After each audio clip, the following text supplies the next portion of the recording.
Bienvenidos una vez más a su programa Respuestas Evangélicas. La palabra de Dios nos dice en 1 de Juan 2:21: No os he escrito como si ignoraseis la verdad, sino porque la conocéis, y porque ninguna mentira procede de la verdad. Ninguna mentira procede de la verdad. El uso de la falacia es el uso de la mentira. No es válido, a mi punto de vista, que un líder cristiano, ya sea católico, evangélico, lo que sea, utilice la mentira, pues la Biblia dice que ninguna mentira procede de la verdad. Aquellas doctrinas que no pueden sustentarse con la Biblia, pero intentan sustentarse a través de la falacia, pues no proceden de la verdad, como lo dice 1 de Juan 2:21. Y es triste que existan apologetas católicos que las utilicen, que ya hayan estudiado acerca de todo esto, se den cuenta que sí, en efecto son mentiras y pretendan defenderlas. El uso de la falacia para la defensa de la fe, ¿será correcto? ¿Será correcto usar la mentira para defender la verdad? ¿Qué tendría que hacer un maestro cristiano si detecta que en sus enseñanzas se encuentran errores, se encuentran mentiras?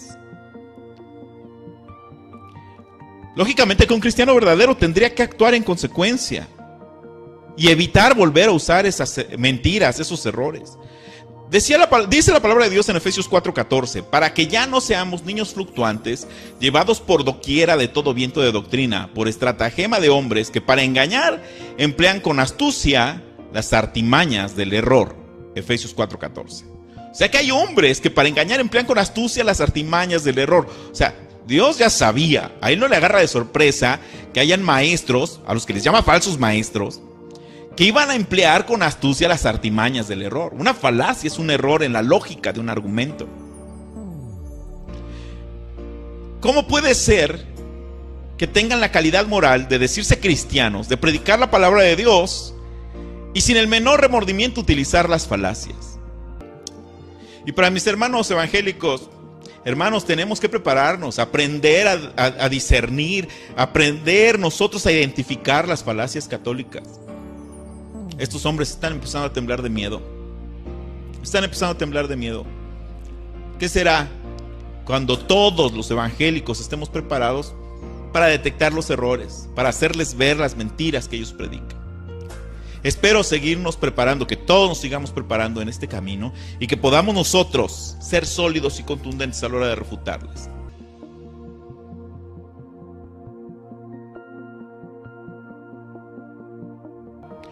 Si te has enfrentado a debates con católicos carismáticos, con católicos comprometidos, seguramente has escuchado la historia de que la Iglesia Católica es la iglesia fundada por Cristo.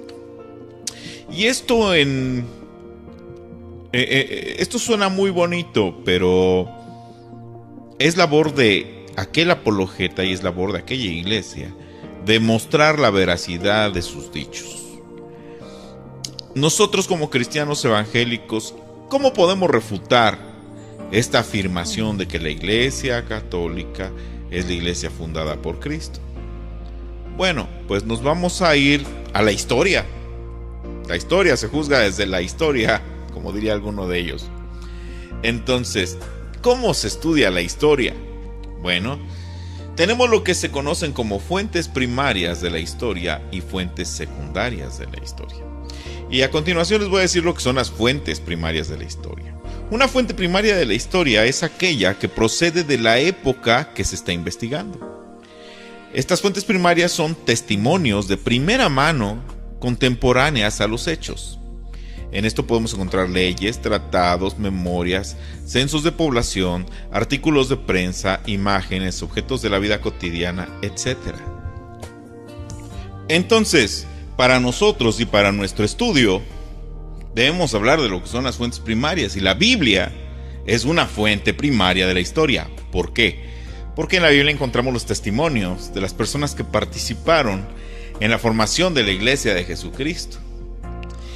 Y el ADN de la verdadera iglesia de Cristo se encuentra en su doctrina, no en su supuesta antigüedad.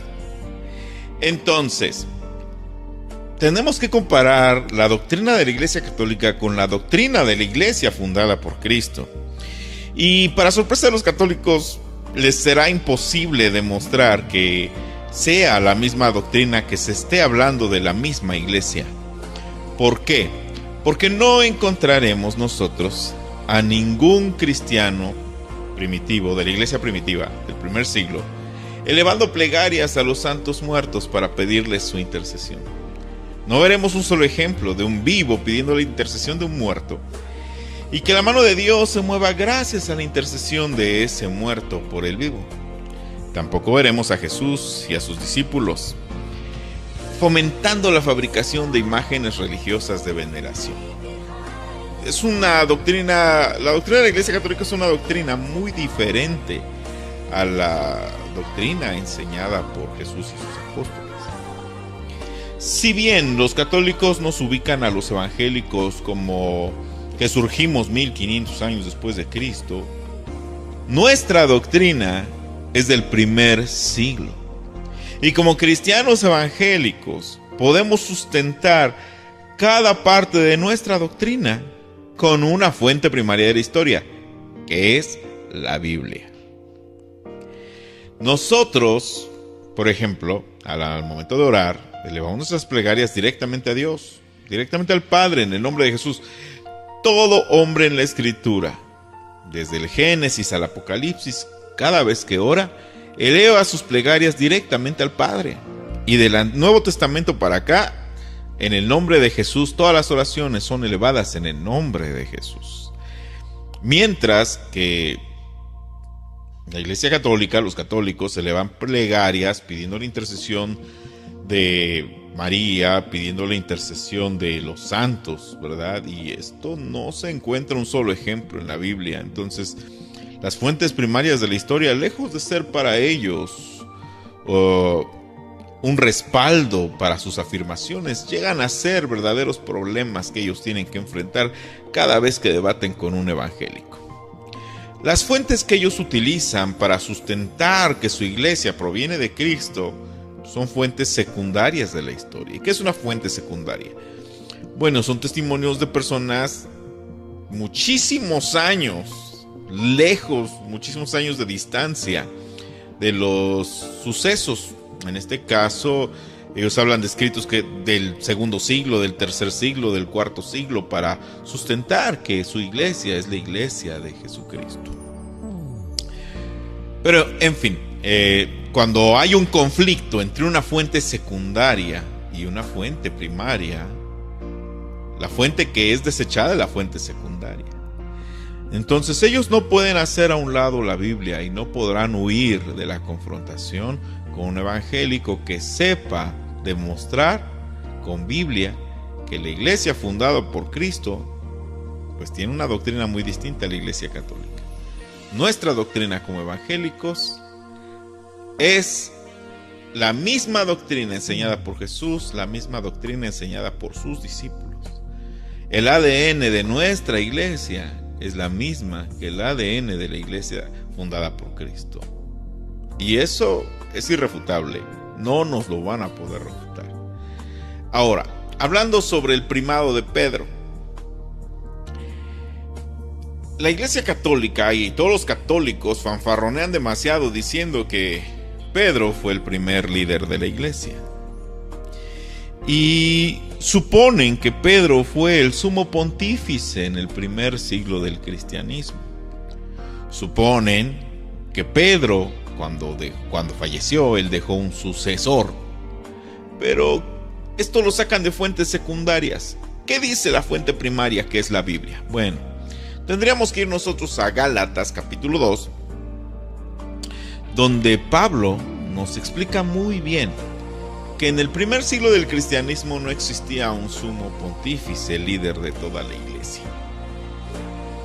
Pablo nos explica que fue a Jerusalén, donde habían 3 columnas de la iglesia, no una, 3 columnas de la iglesia. Eran Jacobo, Pedro y Juan. Eran los líderes de la iglesia judía, de la iglesia de los de la circuncisión. Solo hay que leer Gálatas 2. ahí lo dice todo. Pedro, Jacobo y Juan dirigían la iglesia de los judíos, la iglesia de la circuncisión. Ahora, ¿qué pasa si Jacobo muere? Quedan dos líderes, ¿no? Queda Pedro y queda Juan. ¿Qué pasa cuando Pedro muere? Juan sigue vivo. Juan sigue de líder de la iglesia de los de la circuncisión. No vemos en la Biblia a otro sucesor de Pedro. Si Juan era líder, ¿en qué momento perdió su liderazgo? ¿No? Ahora, estamos viendo que Jacobo, Pedro y Juan dirigían la iglesia de los de la circuncisión. No dirigían toda la iglesia. Pablo deja muy en claro que a Pedro le fue entregado el ministerio de predicar en la iglesia de los de la circuncisión, y que Dios le encomienda a Pablo el ministerio de predicar a las naciones gentiles, a los incircuncisos. Y como podemos ver en esa fuente primaria que es la Biblia, quien recorrió todo el mundo conocido de su tiempo fue Pablo. Quien dirigía a las iglesias en todas las naciones gentiles era Pablo. Y esto nos habla de que no había un sumo pontífice.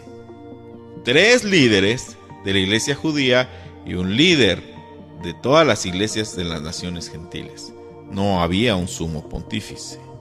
Y como lo dije hace un momento, si muere Pedro, si muere Jacobo, Juan seguía vivo. ¿En qué momento se ve en la Biblia un sucesor de Pedro dirigiendo? ¿En qué momento ese sucesor le quitó el liderazgo a Juan? Eso no lo vemos.